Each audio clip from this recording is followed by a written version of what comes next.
Today we're making the stickiest chicken legs known to man. The ingredients are very simple.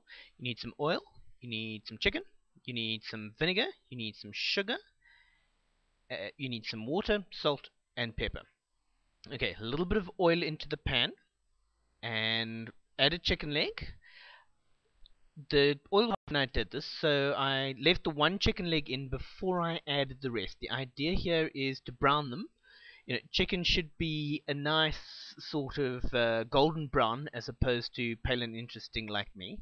The old adage goes that white is great, except not on food in the kitchen, unless of course it's milk. So we've added the rest of the chicken legs at this point. We're going to stir them around.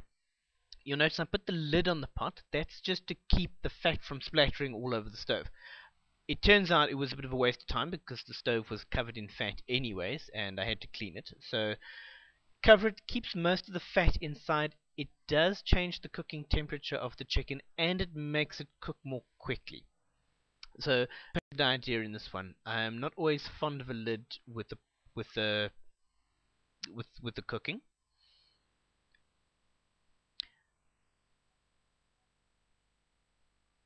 Feel free to stir this around so that you get it nicely colored on all sides. You'll see I'm turning the legs over at this point.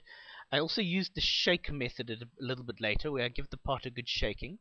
And this is something that you can kind of do in the background. You don't have to watch this constantly. I was doing a whole bunch of other things while I was doing this too.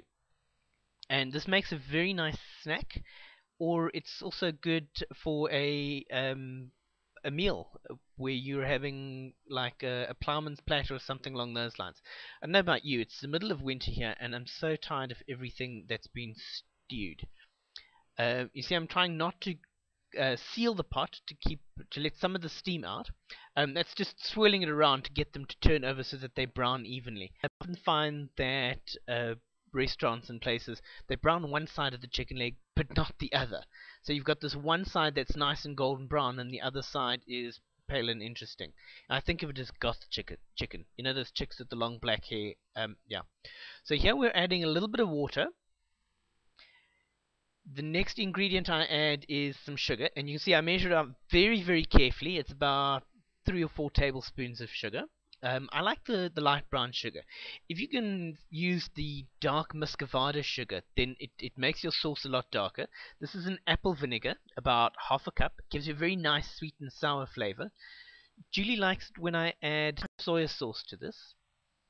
It makes the sauce go darker as well.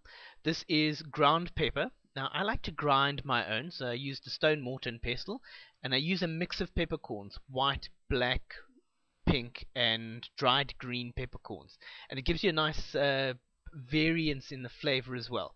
So we're adding a little bit of salt to this as well, and then we're going to cover it and let it simmer for a while.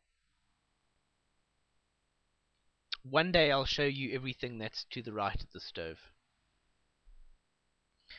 Give it a little stir just to make sure that the sugar dissolves, and then cover it and let it simmer until the liquid comes to the boil, and then take the lid off.